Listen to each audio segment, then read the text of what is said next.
Puji Tuhan, saya menemukan bahwa di dalam Alkitab ada dua orang yang dicatat di Alkitab bahwa hidupnya itu dia tidak mengalami kematian secara fisik, artinya dia itu diangkat hidup-hidup ke sorga. Orang tersebut yaitu Henokh yang di usia 356 tahun di Kejadian pasal 5 ayat 23, dan juga Elia yang dicatat di 2 Raja-Raja pasal 2 ayat 11. Dan kalau Bapak dan Ibu perhatikan bagaimana kehidupan Elia dengan Elisa muridnya, Bapak dan Ibu akan menemukan bahwa perjalanan hidup Elisa lebih luar biasa daripada Elia gurunya ini. Ada begitu banyak mujizat yang dilakukan oleh Elisa dibandingkan dengan Elia. Nah, sebut saja dia menyehatkan air di kota Yeriko, anak-anak dari Betel dihukum, janda Nabi mendapat mujizat lewat minyak yang diperbanyak untuk membayar hutangnya. Ada juga putra dari perempuan Sunem dihidupkan kembali. Lalu dia memperbanyak roti sebanyak 20 jelai untuk memberi makan 100 orang. Dan ada juga Naaman, panglima Aram yang disebutkan dari Kusta, kapak Nabi yang jatuh ke air dan dibuat mengapung kembali. Dan masih banyak lagi. Bapak dan Ibu, tetapi ada hal yang saya mau ajak Bapak dan Ibu lihat. Di mana kalau Bapak dan Ibu ketahui yang tadi saya bilang bahwa akhir hidup dari Nabi Elia di 2 Raja-Raja pasal 2 ayat 11 dicatat di situ bahwa dia terangkat ke sorga, dijemput dengan kereta berapi, dengan kuda berapi. Nah, sedangkan akhir hidup dari Elisa kita lihat bahwa di 2 Raja-Raja pasal 13 ayat 14 dikatakan bahwa Elisa ini mengalami kematian. Dan di ayat 20 ini dijelaskan bahwa dia mati dan dia dikubur. Nah, kalau kita berpikir sejenak, seharusnya Elisa ini mempunyai urapan ganda dan dia mendapatkan 2 bagian roh dari Elia, di mana itu ada permintaan dia. Nah, harusnya dengan kondisi begini, Elisa ini harus mendapatkan sebuah bahkan lebih dari satu kereta berkuda berapi menjemput dia pergi ke surga. Nah, ini hal yang menarik. Dan saya menemukan bahwa itu tidak terjadi. Melainkan Nabi Elisa, dia mati. Dan itulah akhir kisah hidup dia. Bapak dan Ibu, lalu kalau kita melihat Elia ini sendiri, Nabi Elia ini sendiri, dia bukanlah sosok seorang yang hebat. Dan Alkitab mencatat bahwa dia pernah terbawa sebuah perasaan alias baper.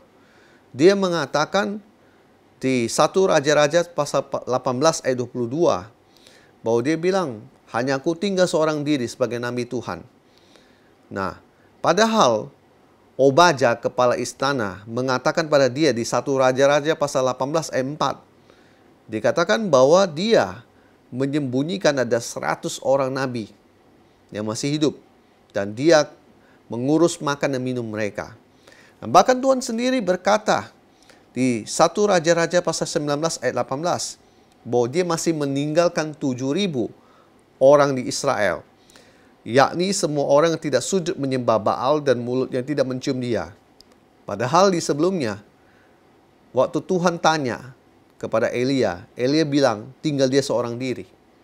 Nah, Bapak dan Ibu, apa yang membuat Nabi Elia ini spesial? menurut penelitian saya, menurut apa yang saya baca di firman Tuhan, perbedaan dia dengan Elisa adalah dia ini mempunyai sebuah hubungan dengan Tuhan, di mana dia tidak hanya menghabiskan waktunya hanya melakukan tugas dari Tuhan, seperti yang dilakukan oleh Nabi Elisa, penerusnya. Dia di sini, dia dalam hidup dia, saya menemukan bahwa dia bergaul dengan Tuhan, dia bercakap dengan Tuhan. Bapak dan Ibu bisa melihat bahwa dia bergaul dengan Tuhan waktu dia disuruh pergi ke tepi sungai Kerit. Yang kedua, Bapak dan Ibu bisa melihat juga bahwa dia waktu dia masuk ke padang gurun dan dia berkata dia ingin mati saja, karena Isabel mengancam akan membunuh dia. Kemudian waktu dia masuk ke dalam gua di Horeb, di situ Tuhan berbicara pada dia.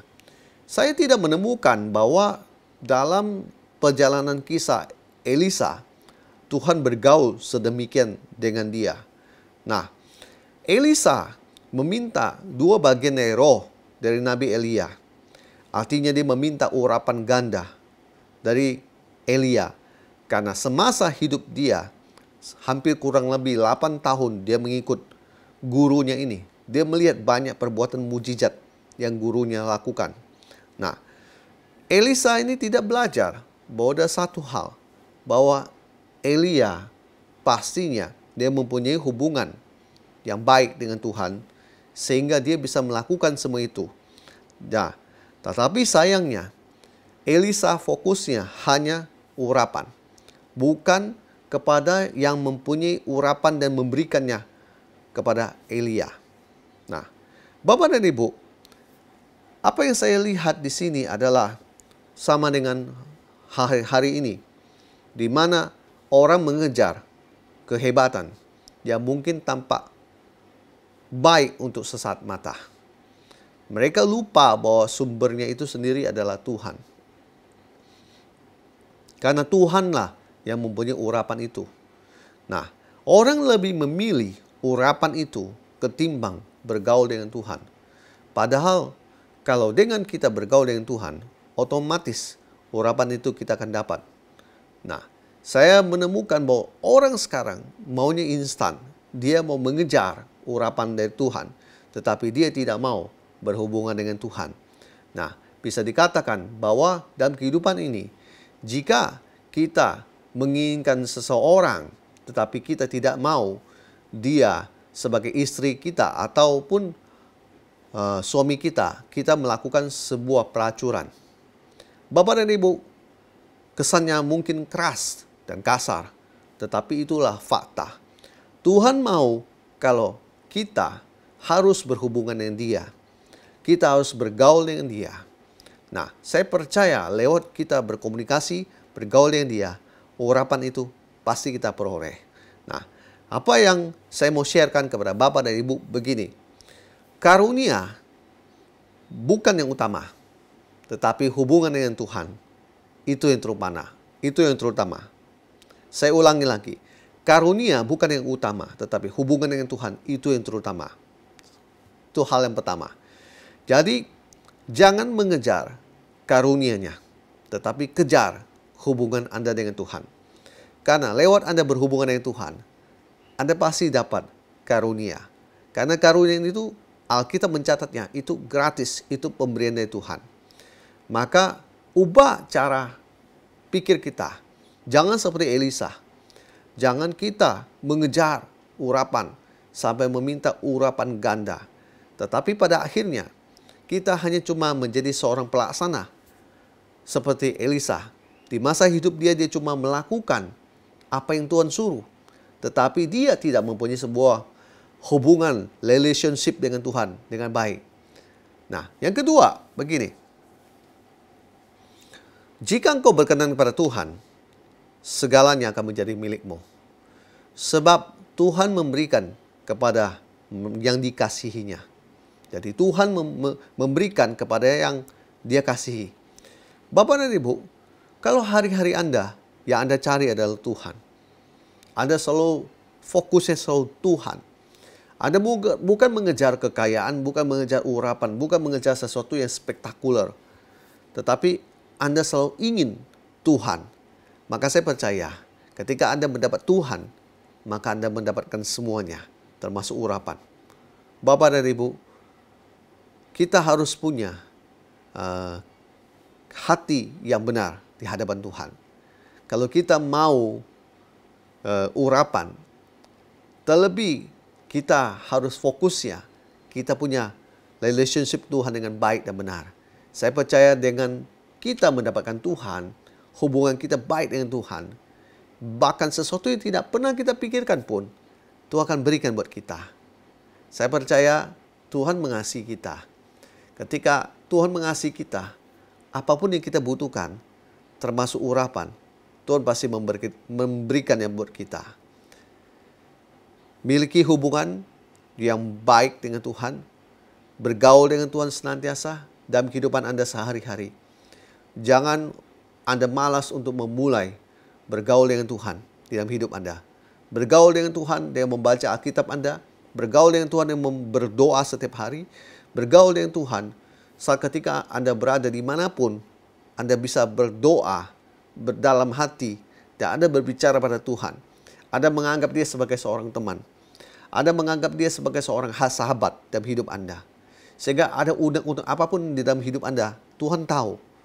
Dan ada kegembiraan, ada kesetiaan apapun, Tuhan tahu. Dan saya percaya, hal-hal kecil pun Tuhan akan memberitahukan kepada Anda. Karena Anda sudah terjalin hubungan, komunikasi dengan dia sedemikian rupa.